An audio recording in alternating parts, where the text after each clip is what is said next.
It was a quiet evening, the kind where the world seems to slow down just enough for you to catch your breath.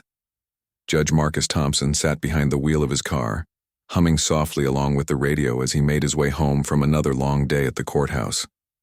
The sun had dipped below the horizon, casting a warm orange glow across the sky, and the streets were mostly empty. It was peaceful, a rare moment of calm in an otherwise hectic life. Marcus wasn't just any driver, he was a man who commanded respect wherever he went. As a judge, he had spent years presiding over cases, listening intently to both sides, and delivering verdicts that aimed to bring fairness to those who sought it. He believed deeply in justice, not just the kind served in courtrooms, but the kind that existed between people, communities, and even strangers on the road. But tonight, none of that mattered. Tonight, he was simply a man driving home. As he turned onto a quiet stretch of highway, the flicker of red and blue lights appeared in his rearview mirror. At first, Marcus thought little of it. Maybe someone else farther ahead had been pulled over, or perhaps the officer was simply passing by. But then the lights grew brighter, closer, until they were unmistakably fixed on him. Sighing quietly, Marcus signaled and pulled his car smoothly to the side of the road. He glanced at the speedometer before coming to a stop, reassuring himself that he hadn't been speeding. Everything seemed fine. He'd followed all the rules. Still, being pulled over always carried a hint of unease, no matter how innocent you were. Rolling down his window, Marcus rested his hands on the steering wheel, waiting patiently for the officer to approach. The sound of boots hitting pavement echoed in the stillness of the night. A flashlight beam cut through the darkness, briefly blinding Marcus as it swept across his face. Then came the voice, sharp, curt, and dripping with authority. "License and registration," the officer demanded without so much as a greeting. Marcus squinted against the glare of the flashlight and reached into his pocket for his wallet. "Good evening, officer," he said politely, his tone measured and calm. "Is there a problem?" The officer didn't respond immediately. Instead, he leaned closer, peering into the car with narrowed eyes. His nameplate read Hensley, and his expression was anything but friendly.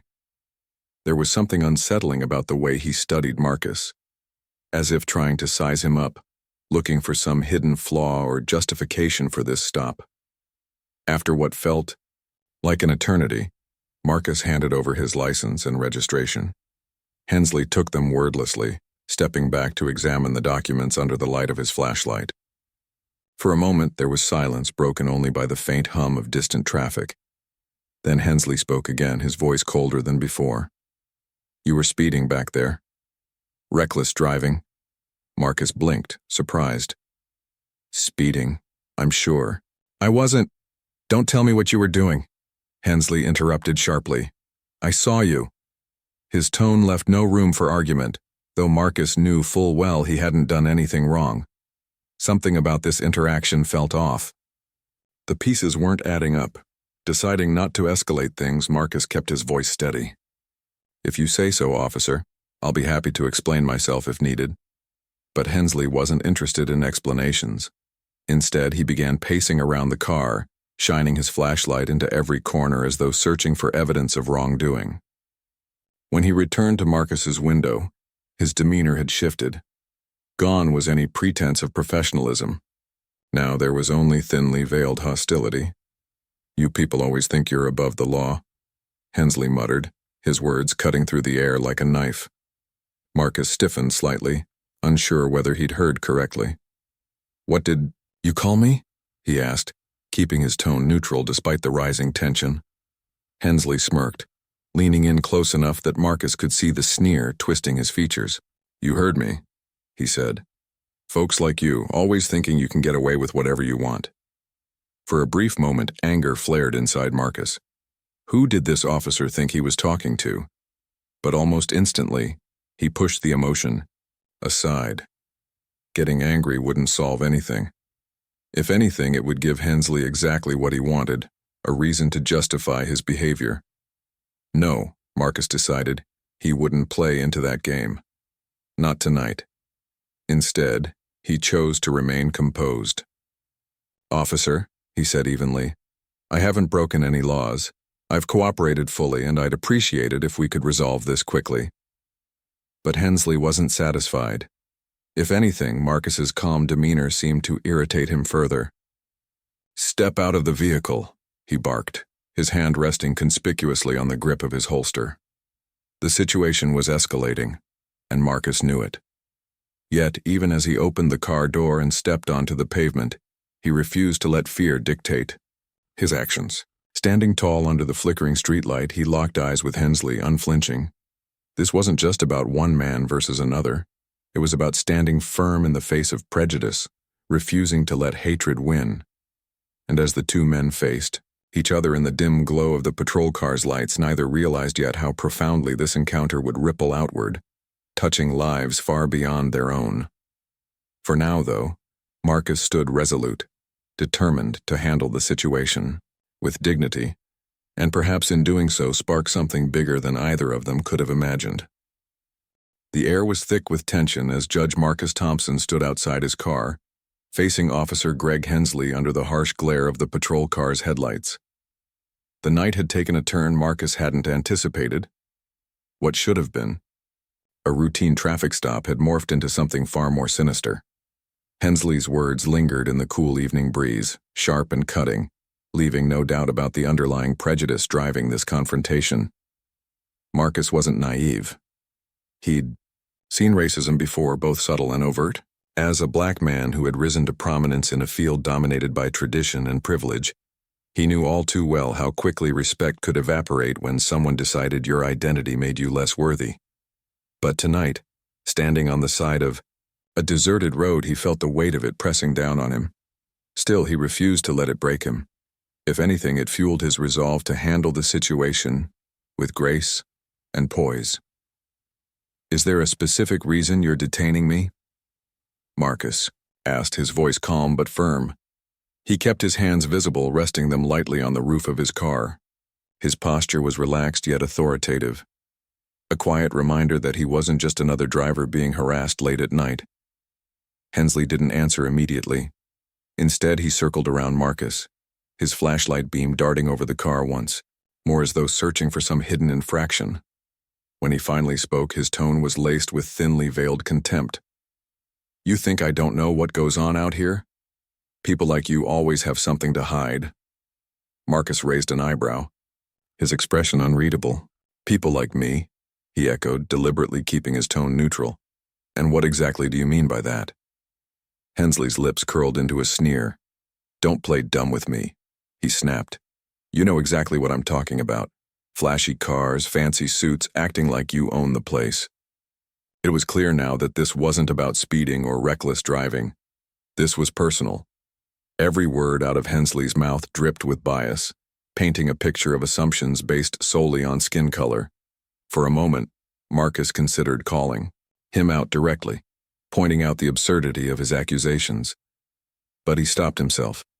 Arguing wouldn't help, not with someone determined to see him as guilty no matter the facts. Instead, Marcus decided to shift tactics. Leaning slightly forward, he looked Hensley straight in the eye. "Do you know who I am?" he asked, his voice steady and measured.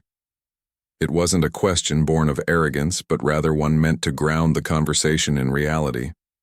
Sometimes, people needed a reminder that the person standing before them wasn't just a stereotype, they were human. Hensley froze mid-step, caught off guard by the question. For a split second, uncertainty flickered across his face. Then, masking his discomfort, he shrugged dismissively. "Your name doesn't matter to me," he muttered, though his grip on the flashlight tightened noticeably. "Your title doesn't mean squat here." But Marcus wasn't deterred. Slowly, deliberately, he reached into the breast pocket of his suit jacket and pulled out a small leather wallet. Flipping it open, he revealed a badge identifying him as a judge of the Superior Court. Holding it up so Hensley couldn't miss it, he said evenly, "I'm Judge Marcus Thompson. Perhaps you've heard of me." For a fraction of a second, Hensley's facade cracked. His eyes widened slightly as realization dawned, and he took an involuntary step back. But almost as quickly he recovered, forcing a smirk onto his face. "Big deal," he scoffed, though his voice lacked conviction. A badge doesn't make you special. Inside, however, Hensley was scrambling. The last thing he needed was trouble with someone of Marcus's stature. Judges weren't ordinary citizens. They carried influence, connections, and power. One wrong move, and this entire situation could blow up in his face. Yet pride, and perhaps fear of appearing weak, kept him from backing down entirely. Meanwhile, Marcus watched the internal struggle play out across Hensley's face. He could see the gears turning, the officer weighing his options. Part of him wanted to push harder, to demand answers and accountability right then and there. But experience told him that wasn't the best course of action. Escalating the confrontation would only give Hensley an excuse to double down, potentially making things worse. So instead, Marcus chose to bide his time. "Officer Hensley," he said, his tone now tinged with authority, "if you have legitimate concerns about my driving, I'm happy to address them. But if this is about something else..." He let the sentence trail off, allowing the implication to hang heavy in the air. Hensley bristled, clearly uncomfortable but unwilling to admit defeat. "I'll decide what's legitimate," he shot back, though his confidence seemed to waver. "Now get back in your car while I run your plates." As Marcus complied, sliding back behind the wheel, he couldn't shake the feeling that this wasn't over. Something about Hensley's demeanor suggested he wasn't ready to let go. Not yet. Sure enough, as the minutes ticked by, the officer lingered nearby, pacing back and forth as though trying to intimidate him further. But Marcus refused to be rattled. Sitting upright in his seat, he kept his gaze fixed ahead, mentally preparing himself for whatever came next. He knew that encounters like this often escalated unpredictably, especially when egos clashed. And while he hoped Hensley would eventually realize the futility of his actions, he also understood that some battles couldn't be won on the side of a darkened highway. Unbeknownst to either man, their standoff was being observed.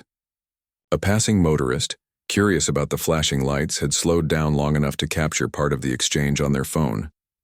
The video, shaky but clear enough to show Hensley's aggressive behavior and Marcus's composed response, would soon find its way online. Within hours, it would ignite a firestorm of outrage, sparking conversations about racial profiling and police misconduct across the city.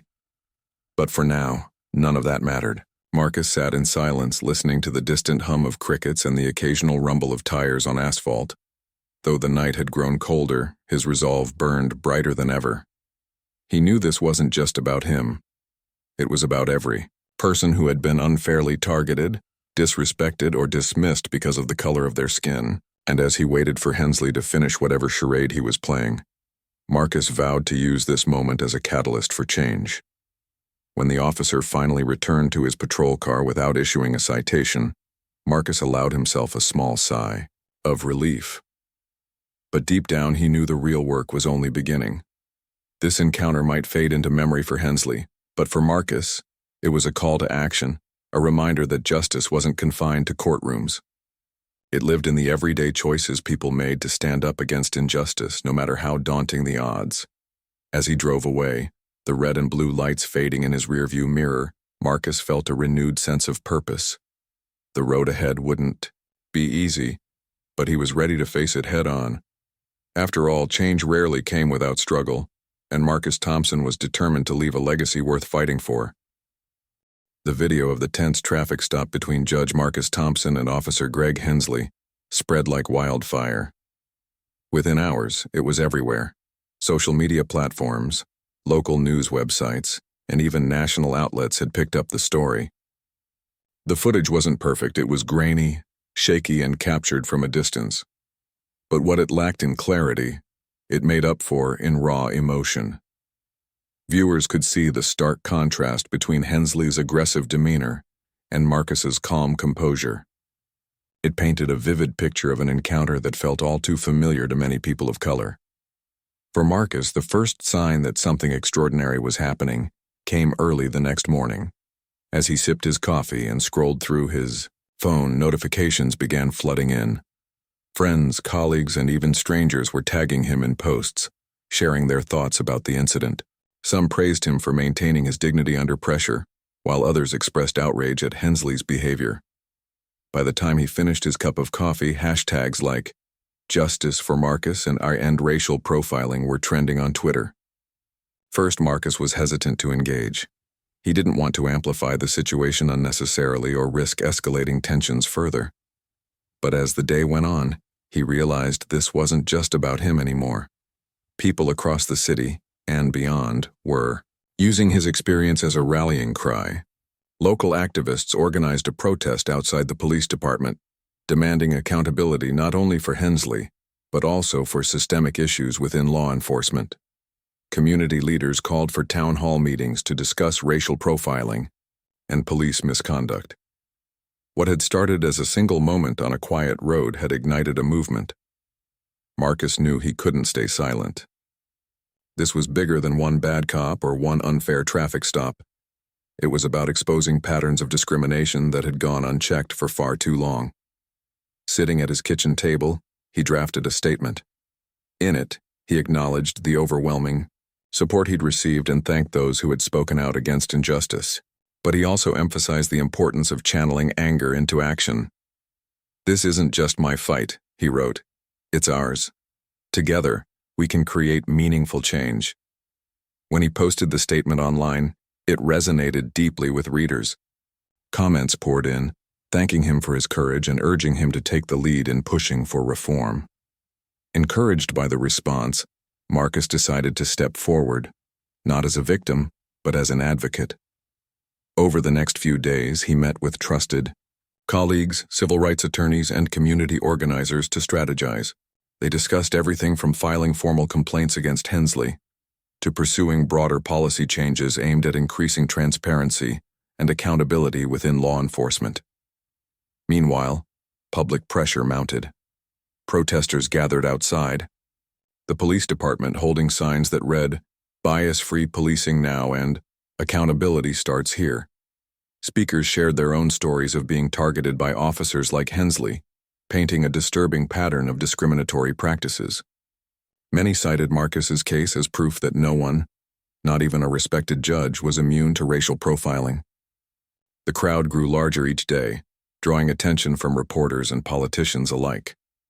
Inside the police department, tensions simmered. Officers whispered nervously in hallways, unsure how to respond to the growing scrutiny. Some defended Hensley, claiming he was simply doing his job, while others admitted privately that they weren't surprised by the allegations.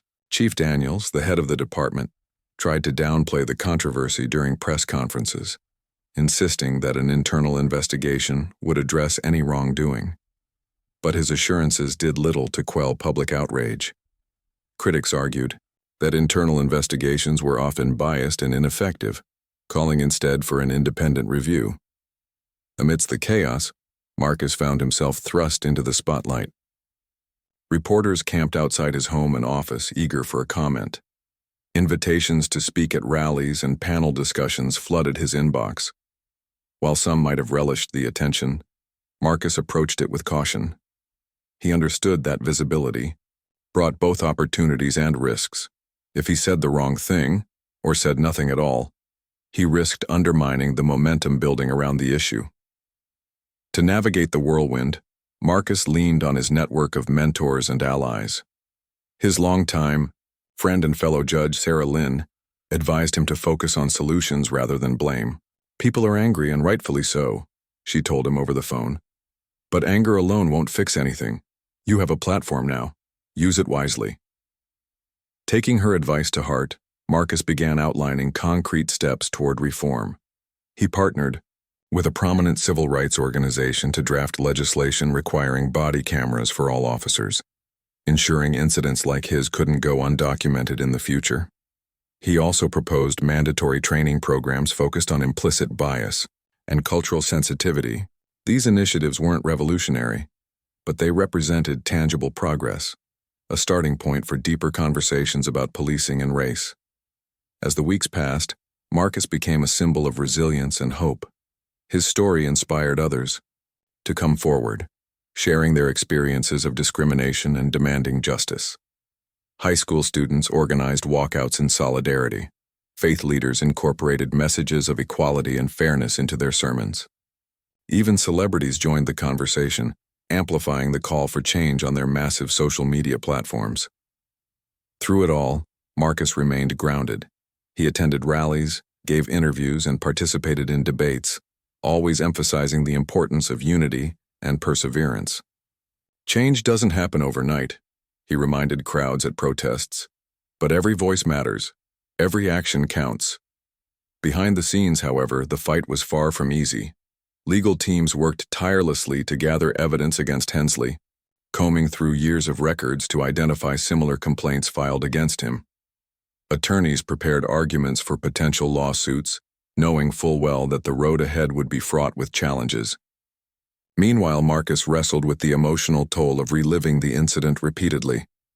Though he projected strength in public, there were moments when he allowed himself to feel the weight of what had happened. Late at night, sitting alone in his study, he wondered if things would ever truly improve. Despite these doubts, Marcus refused to give up. He drew strength from the community rallying around him, from the young woman who stopped him after a speech to thank him for inspiring her to pursue law school, to the elderly man who shook his hand and said, "You're carrying the torch for all of us." These small interactions reminded him why he had chosen a life dedicated to justice in the first place. By the time the initial wave of protests began to subside, the impact was undeniable. Conversations about racial profiling and police accountability had entered mainstream discourse in ways they hadn't before. Schools incorporated lessons on systemic racism into their curriculums. Local businesses pledged to hire more diverse staff and implement anti-bias training. And though the battle was far from over, Marcus felt a flicker of optimism, a sense that maybe, just maybe, real change was possible. As he stood on the steps of City Hall one evening, addressing a sea of faces illuminated by candlelight, Marcus allowed himself a rare moment of reflection. "Tonight," he said, his voice steady and resolute, "we honor those who have suffered silently for far too long. We stand together because we believe in a better future, a future where everyone is treated with dignity and respect, regardless of their skin color." The crowd erupted in applause, their cheers echoing through the streets.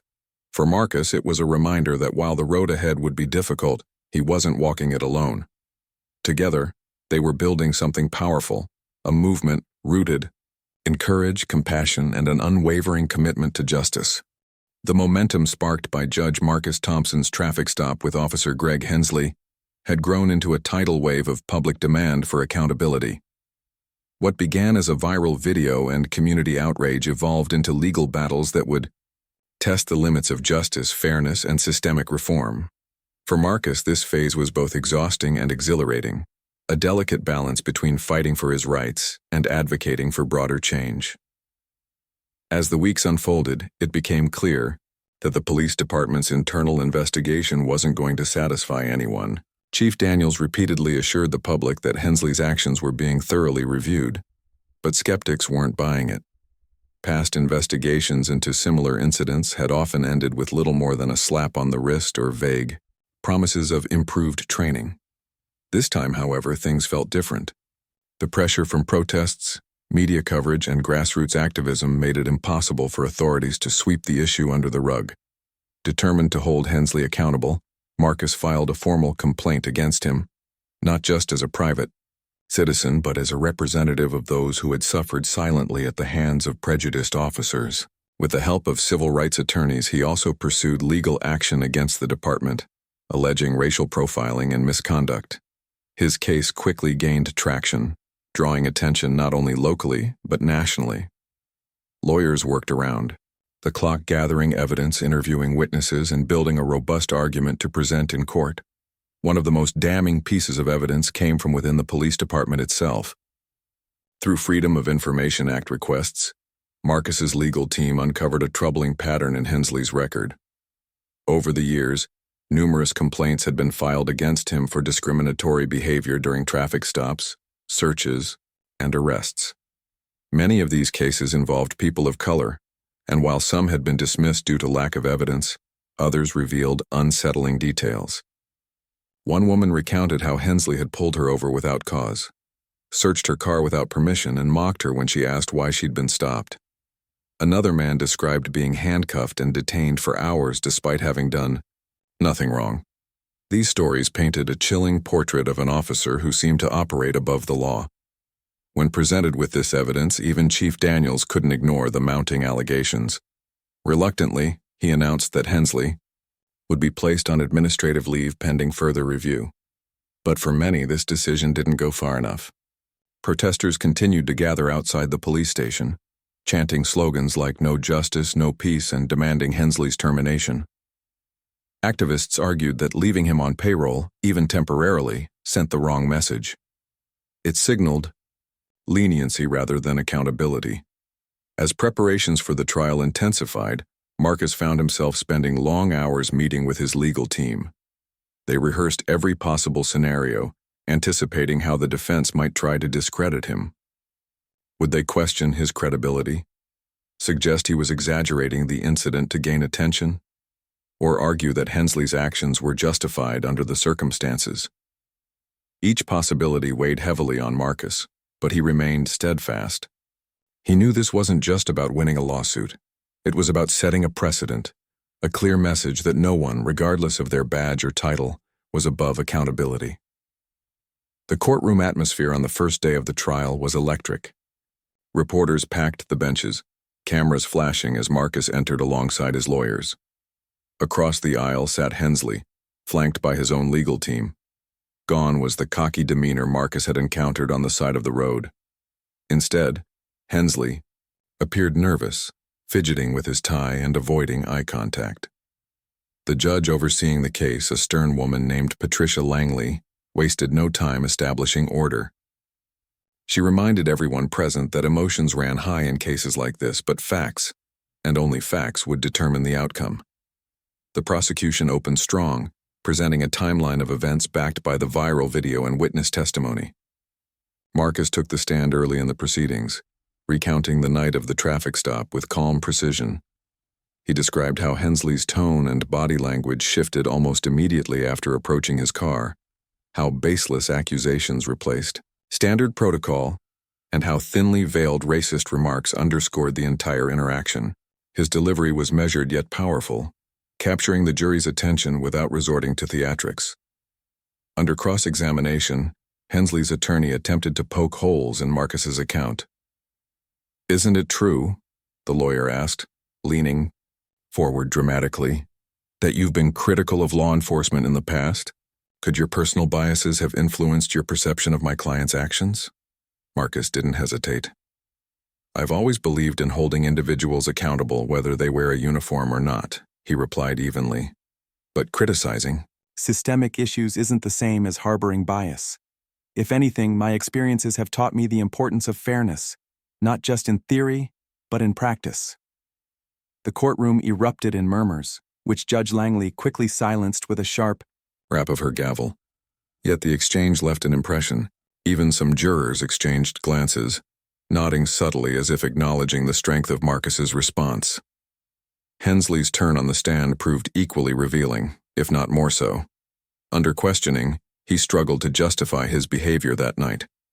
When pressed about specific details, such as why he accused Marcus of speeding without evidence, or what prompted his racially charged comments, Hensley grew visibly agitated. At one point, he stammered, "I was just doing my job, following instincts."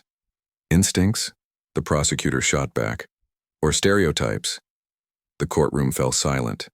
Hensley's face reddened as he glanced toward his lawyer for guidance, but there was no easy escape from the corner he'd painted himself into. By the end of his testimony, his credibility appeared irreparably damaged. Throughout the trial, Marcus leaned heavily on the support of friends, family, and colleagues. Late nights were spent strategizing with his legal team, while quieter moments allowed him to reflect on the bigger picture. He understood that this case wasn't just about punishing one bad officer. It was about exposing flaws in a system designed to protect and serve everyone equally. Winning the trial wouldn't erase centuries of inequality, but it could chip away at the barriers preventing progress. After days of tense deliberations, the verdict finally arrived. As Judge Langley read the decision aloud, the room held its collective breath. "In light of the evidence presented," she declared, Officer Gregory Hensley is found guilty of misconduct and violation of civil rights. Effective immediately, he is hereby stripped of his badge and barred from serving in any capacity within law enforcement. A wave of applause swept through the courtroom, though Judge Langley quickly restored order with another firm strike of her gavel. Outside, cheers erupted as news of the verdict spread. Protesters celebrated the outcome as a hard-fought victory, though many acknowledged it was only a step toward larger reforms. For Marcus, the moment was bittersweet. While justice had been served in this instance, he knew the fight against systemic racism was far from over. Still, the trial marked a turning point.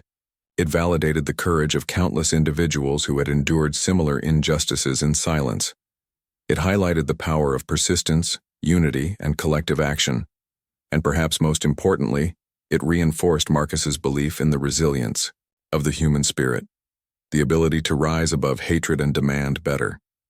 As he walked out of the courthouse that evening, surrounded by supporters and well-wishers, Marcus paused to take in the scene. Cameras flashed, reporters shouted questions, and strangers reached out to shake his hand. But amidst the chaos, one voice stood out, a young boy tugging on his sleeve. "Are you really a judge?" the child asked, wide-eyed with admiration. Marcus knelt down, smiling warmly. "Yes, I am," he replied. "And someday maybe you'll be one too." The boy grinned, clutching his mother's hand tightly.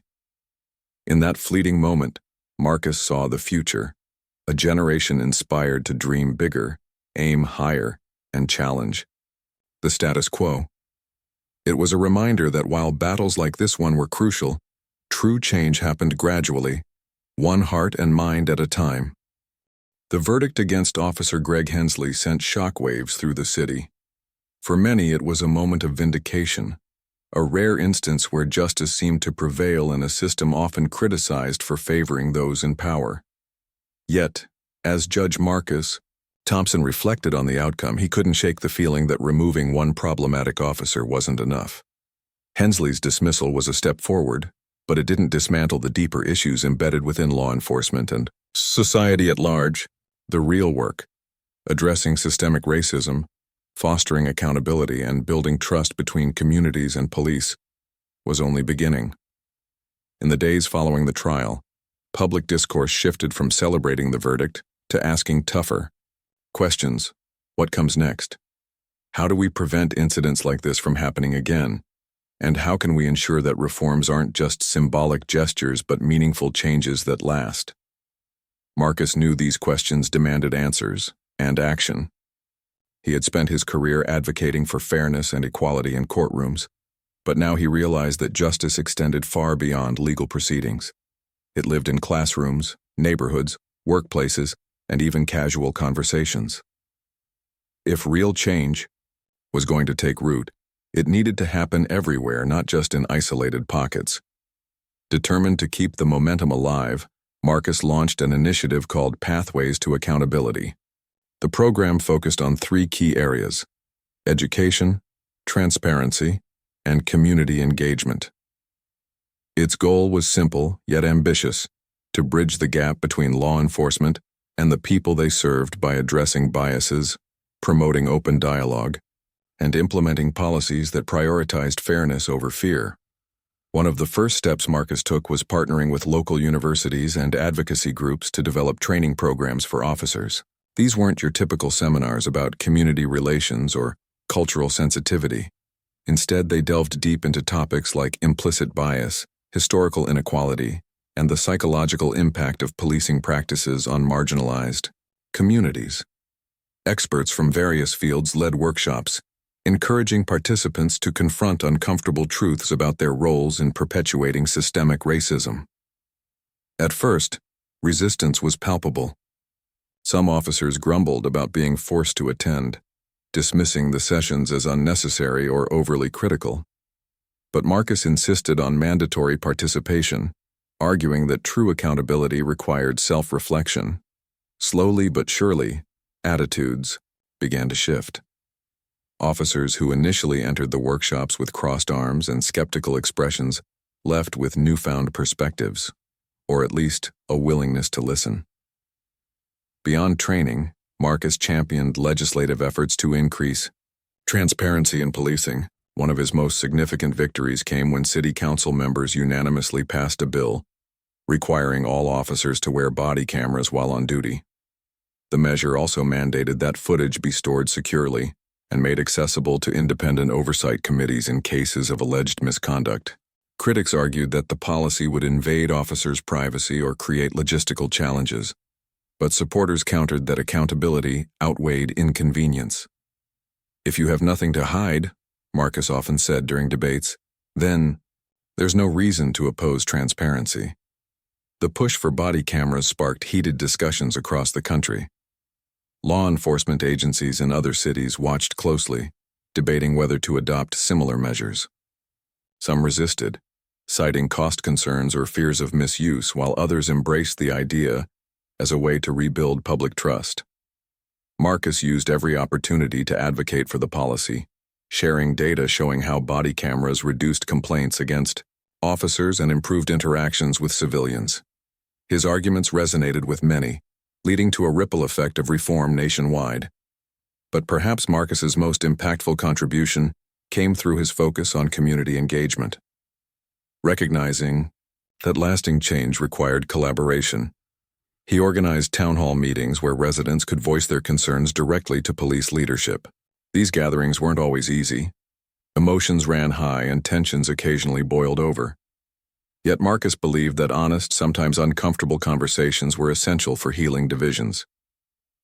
During one particularly memorable meeting, a young woman stood up and tearfully recounted how her brother had been wrongfully arrested years earlier. She described the trauma of watching him endure humiliation and violence at the hands of officers who refused to listen. Her story struck a chord with everyone in the room, including several officers who later approached her privately to apologize. Moments like these reminded Marcus why grassroots efforts mattered. They humanized the statistics and headlines, making abstract concepts like justice and accountability feel tangible and personal. As months turned into years, the impact of Marcus's initiatives became increasingly evident. Crime rates dropped in neighborhoods where police-community partnerships flourished. Complaints against officers decreased significantly, thanks in part to better training and stricter oversight. Even small victories, like officers participating in local festivals or hosting youth mentorship programs, helped chip away at decades of mistrust. Still, Marcus understood that progress wasn't linear. There were setbacks along the way.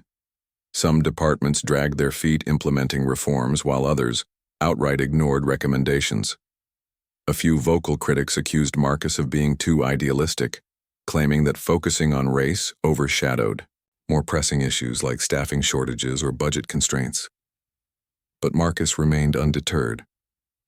He acknowledged the complexities of policing, but argued that ignoring systemic racism only exacerbated existing problems.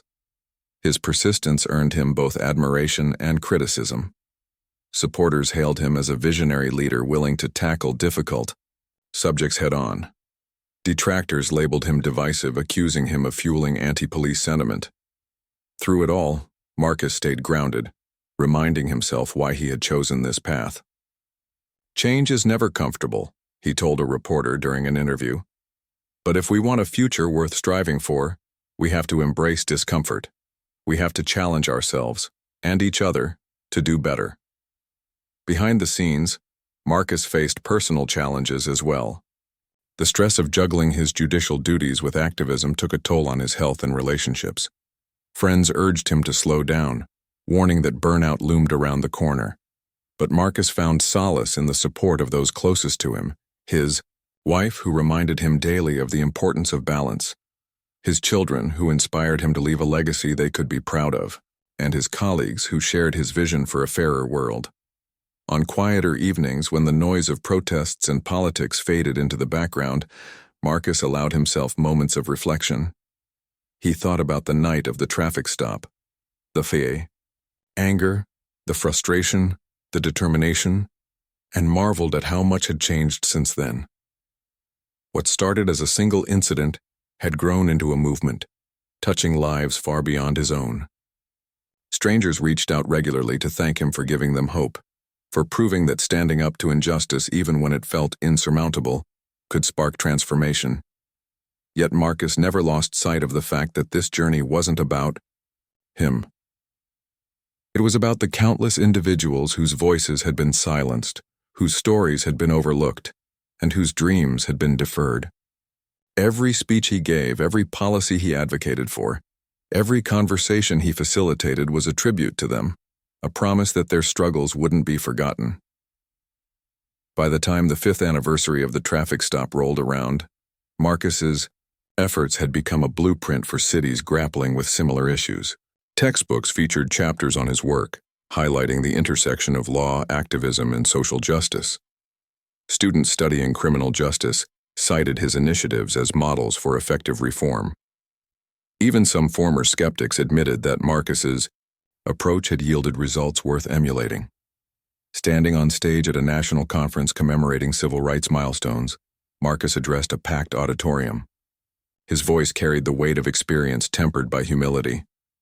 "We've come a long way," he said, scanning the crowd. "But let me be clear. This isn't the end. It's not even the middle. It's just the beginning. Real change takes time, patience, and relentless effort. It requires us to look inward, to question our assumptions, and to hold ourselves accountable, not because it's easy, but because it's necessary." The audience erupted in applause, rising to their feet in a standing ovation. For Marcus, the moment was humbling. He hadn't sought recognition or praise. He simply wanted to make a difference. And as he stepped off the stage, surrounded by admirers eager to shake his hand, he felt a renewed sense of purpose. The road ahead would still be fraught with challenges, but he was ready to face them, one step at a time, because Marcus knew something fundamental. Justice wasn't a destination. It was a journey. And though the path might twist and turn, it was one worth traveling, for the sake of generations to come. Years had passed since that fateful night on the quiet highway, but Judge Marcus Thompson's name remained etched in the collective memory of a city and a nation that had witnessed his courage and resilience. What began as a single act of defiance against racial profiling had blossomed into a legacy of change, inspiring countless others to stand up for justice in their own lives. The ripple effects of his actions stretched far beyond the courtroom or the streets. They seeped into classrooms, boardrooms, and living rooms, sparking conversations that challenged deeply ingrained biases. Marcus often reflected on how much had changed since that evening. The traffic stop with Officer Greg Hensley now felt like a distant memory, yet its impact lingered in ways he could never have imagined.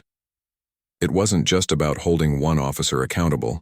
It was about exposing a system riddled with flaws and demanding better from everyone involved. His journey became a testament to the power of persistence, showing that even when faced with seemingly insurmountable odds, individuals could ignite movements capable of transforming entire communities. One of the most profound changes Marcus noticed was within law enforcement itself. While progress was slow and uneven, there were undeniable signs of improvement. Departments across the country adopted body cameras, not because they wanted to, but because public pressure left them no choice. Independent oversight committees gained traction, ensuring that investigations into misconduct weren't conducted behind closed doors. Training programs designed to address implicit bias became standard practice, replacing outdated methods that ignored the realities of racial inequality. These reforms weren't perfect, far from it, but they represented steps toward accountability, however small. What truly amazed Marcus, though, was the shift in mindset among officers themselves.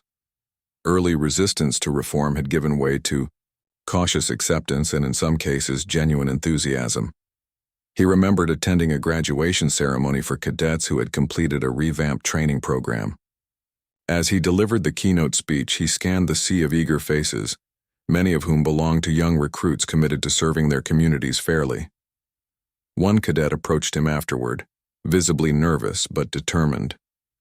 "Judge Thompson," she said, her voice trembling slightly, "your story made me realize why I want to be a cop, not to enforce authority but to build trust."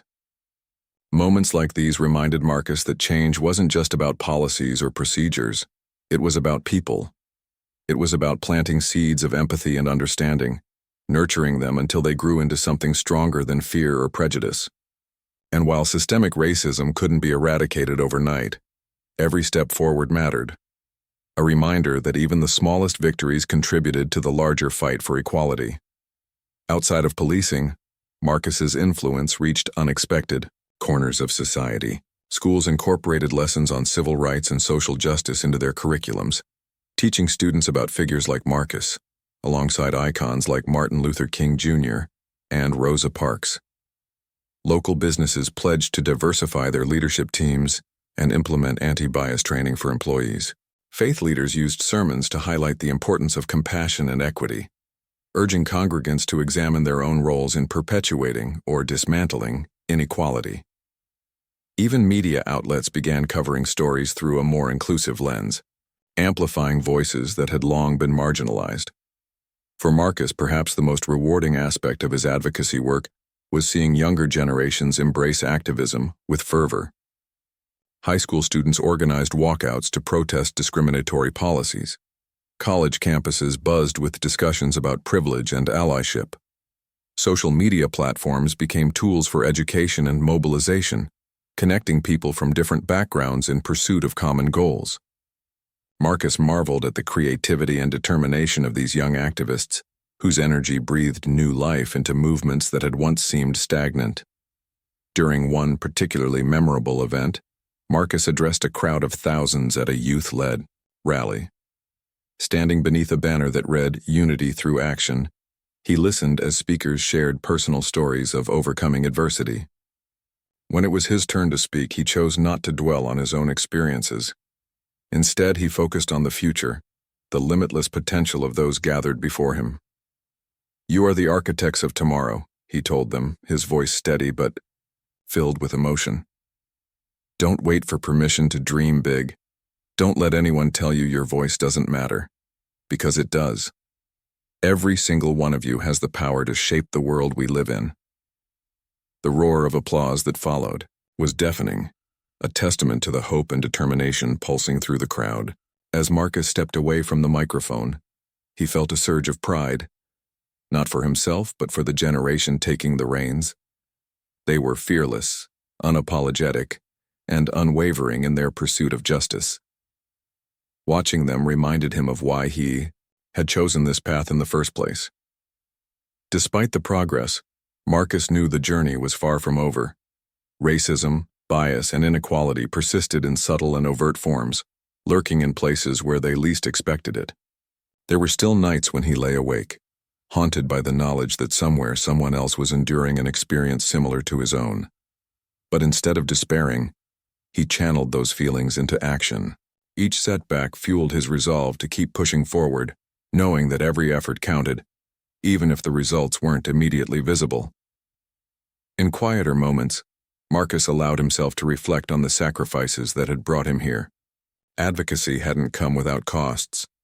Long hours spent strategizing drained his energy, while criticism from opponents tested his patience.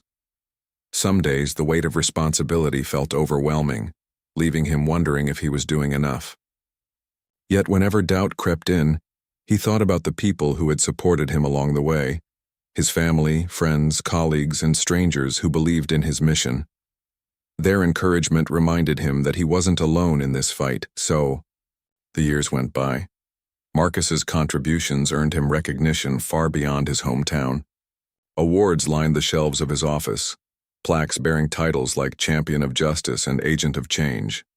Documentaries chronicled his journey, capturing both the triumphs and struggles of his advocacy work. Invitations poured in from around the globe asking him to share his insights at conferences, universities, and community events. Despite the accolades, Marcus remained humble, deflecting praise onto those who had stood beside him. "I'm just one person," he often said. "This movement belongs to all of us." On the 10th anniversary of the traffic stop, Marcus found himself standing on the same stretch of highway where it had all begun. The scene looked different now, brighter somehow. Streetlights illuminated the road, casting a warm glow that contrasted sharply with the cold darkness of that night so many years ago. A plaque had been erected nearby, commemorating the incident and honoring the courage of those who refused to stay silent in the face of injustice. As he gazed at the plaque, Marcus felt a mix of emotions: gratitude for how far they'd come, sorrow for battles still left to fight, and hope for what the future might hold. Turning to the small group accompanying him, family members, close friends, and a few former colleagues, he smiled softly. "This isn't my story," he said. "It's ours. Together, we've shown that change is possible. And together, we'll keep fighting until true justice becomes a reality for everyone." The sun set slowly on the horizon, painting the sky in hues of orange and pink. Marcus took a deep breath, savoring the moment. Though the road ahead would undoubtedly present challenges, he felt ready to face them. After all, he had learned long ago that justice wasn't a destination, it was a journey. And as long as there were people willing to walk that path, no matter how difficult, the promise of a better world remained within reach.